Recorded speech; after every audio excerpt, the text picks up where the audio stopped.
Good morning बच्चों। Last class में हम लोगों ने ऑक्सीकरण अपचयन अभिक्रिया के बारे में पढ़ा था। मैंने आपको कुछ उदाहरण बताए थे। तो ऑलमोस्ट अपना जो रासायनिक अभिक्रिया में जो विभिन्न प्रकार की अभिक्रियाएं थी वो हम लोग पढ़ चुके हैं, ठीक है ना।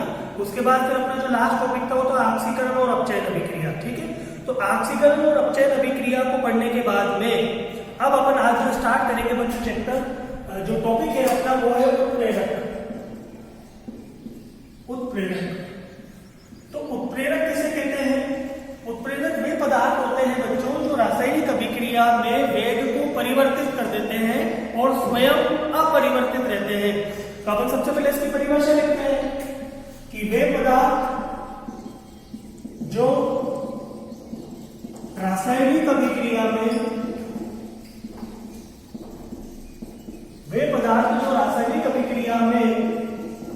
वेग को परिवर्तित करते हैं और स्वयं अपरिवर्तित रहते हैं,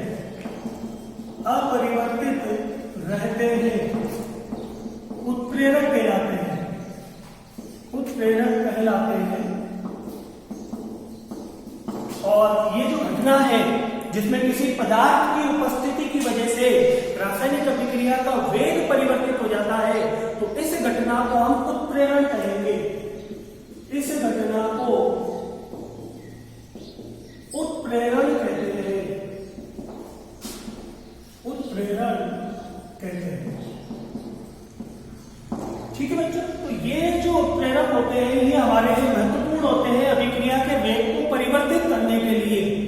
देखो अपन अगर स्कूलिंग लेवल पे पढ़े तो केवल अपने लिए एक टॉपिक है और हमको उत्प्रेरक के बारे में परिभाषा को याद करना है और हमें विभिन्न प्रकार के उत्प्रेरक अभी देखने को मिलेंगे। लेकिन इंडस्ट्री लेवल पर, औद्योगिक लेवल पर उत्प्रेरक की बहुत अधिक महत्वता होती है, क्योंकि कोई सी भी इंडस्ट्री हो, कोई सा भी उद्योग हो, तो वहां पर क्या होता है वो अभिक्रिया को तेजी से संपन्न कराने की कोशिश करते हैं। क्योंकि अभिक्रिया अगर तेजी से संपन्न होगी तो उत्पाद ज्यादा बनेगा, अगर उत्पाद ज्यादा बनेगा तो वो बाजार में ज्यादा बिकेगा, इससे इंडस्ट्री को फायदा होगा। तो इंडस्ट्री लेवल पर उत्प्रेरक वाली अभिक्रियाएं काफी महत्वपूर्ण होती हैं। पूरी इंडस्ट्री की जो ग्रोथ होती है वो उत्प्रेरक पर ही डिपेंड करती है, ठीक है। तो उत्प्रेरक तो हमने ये समझ लिया कि उत्प्रेरक किसे कहते हैं।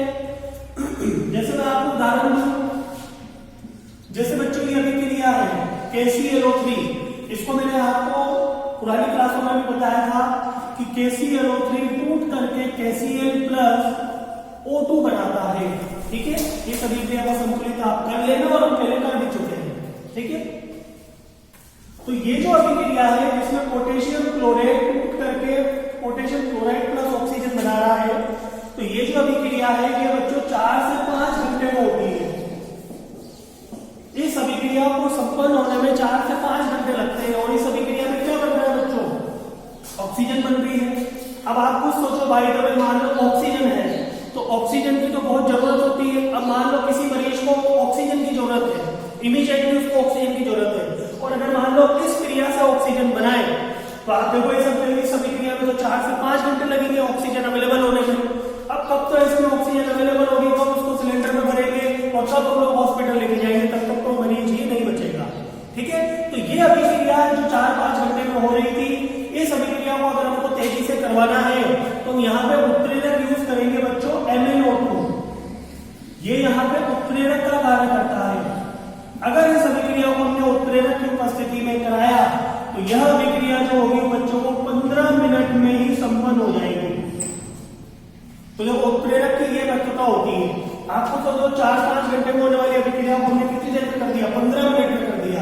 तो यहाँ पर अगर ये उत्प्रेरक लगाएंगे तो ये अभिक्रिया अपनी 15 मिनट में संपन्न हो जाएगी, ठीक है। तो ये उत्प्रेरक का उदाहरण होता है।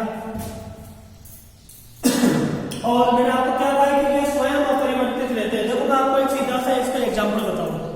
अभी आप लोग बच्चे घर पे बैठे हो, ठीक है, और मुझे पूरा विश्वास है घर पे आप पढ़ते नहीं होंगे, ठीक है ना। ये तो हम लोग वीडियो बना रहे हैं, वो ठीक है बनाते जा रहे हैं, आप पढ़ रहे हो नहीं पढ़ रहे हो तो भगवान जाने, आप जाने, ठीक है। पढ़ाई कर रहे हो तो बहुत अच्छी बात है। अब क्या होगा, अभी आपके सामने आपके पास में मोबाइल है, आप मोबाइल देख करके वीडियो देख रहे हो, ठीक है ना। और अगर आपके अगल बगल में, मतलब आप जिस कमरे में बैठे हो, अगर वो कमरा खाली हो और आप इसको पढ़ाई कर रहे हो तो आप पढ़ाई नहीं कर सकते हो।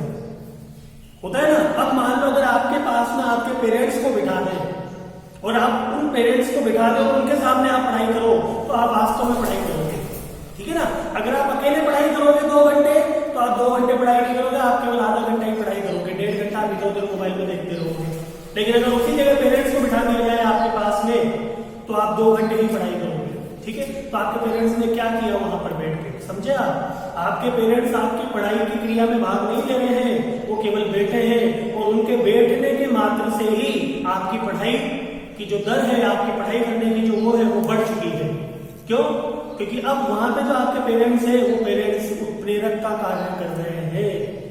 क्या आपके पेरेंट्स को अगर हमने वहां बिठा दिया तो वो एक तरीके से उत्प्रेरक हो गए, वो आपकी पढ़ाई में भाग तो नहीं ले रहे लेकिन उनके बैठने की वजह से आपकी पढ़ाई हो गई, ठीक है ना। यहाँ पे हमने एमएनओ को लिया, वही सभी क्रिया में कहीं भी भाग नहीं ले रहा, देखो ना कहीं एमएनओ बना कुछ नहीं भाग ले रहा है, लेकिन फिर भी अभिक्रिया की गति बढ़ गई, ठीक है। जैसे मान लो आपको और उदाहरण दूं, आप में से कई बच्चे हॉस्टल में हैं, श्रीराम स्कूल में आप पढ़ते हैं, कई बच्चे आपको पता है आप लोग हॉस्टल में रहते हो। आपने देखा होगा अगर मान लो सर स्कूल में नहीं है, अपने जो प्रिंसिपल सर है अगर वो स्कूल में नहीं है तो आप लोग क्या करते हो, पढ़ाई नहीं करते हो।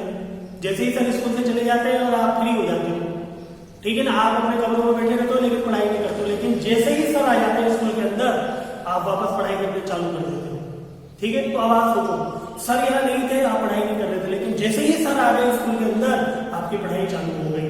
सर ने आपकी पढ़ाई में कुछ नहीं किया लेकिन उनकी उपस्थिति मात्र से ही आपकी पढ़ाई होना स्टार्ट हो गई।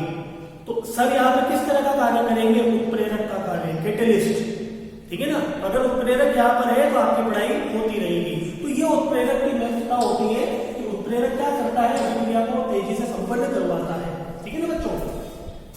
अब अपन आगे बढ़ते हैं और बात करते हैं उत्प्रेरक के प्रकार। उत्प्रेरक के प्रकार, तो बच्चों उत्प्रेरक के जो प्रकार होते हैं उसमें सबसे पहला होता है समांगी उत्प्रेरक, या अपन इसे बोलते हैं होमोजीनियस कैटलिस्ट। ये सब क्या बोलते हैं, होमोजीनियस कैटलिस्ट या समांगी उत्प्रेरक, ठीक है।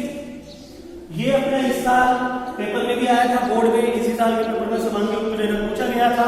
मैं महत्वपूर्ण भी बताया था, 1-2 बार मैंने टेस्ट में भी इसको दिया था, ठीक है। तो समांगी उत्प्रेरक क्या होता है, इसमें क्या होता है,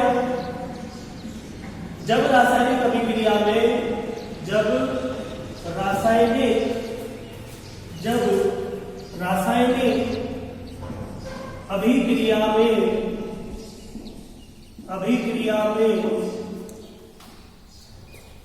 अभिकारक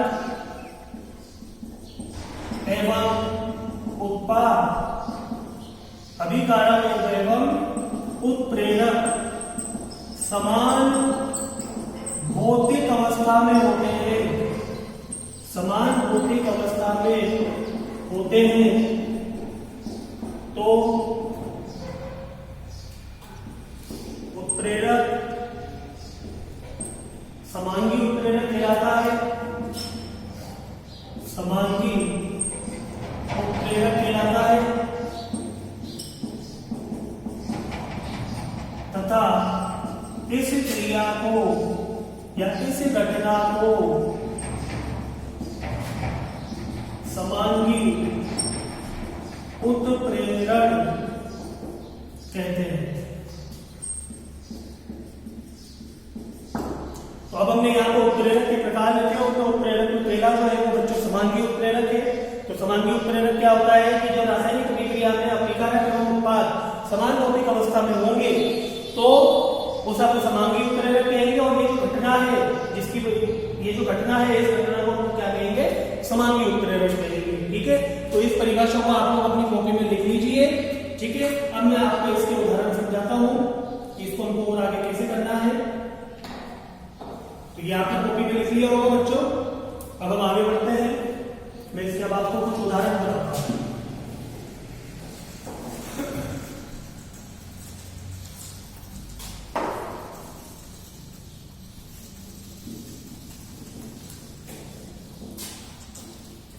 इसके अगर हम उदाहरण देखें बच्चों, तो इसके उदाहरण में क्या आएगा कि जैसा हम बात करें अपने उदाहरण के example CH3 COOCH3 plus H2O,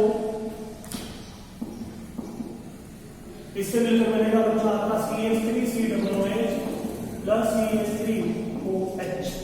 ठीक है, तो इस अभिक्रिया में यहां पर लगाएंगे AQ, ये लिक्विड है, ठीक है ना, और यहाँ पे ये क्या है AQ।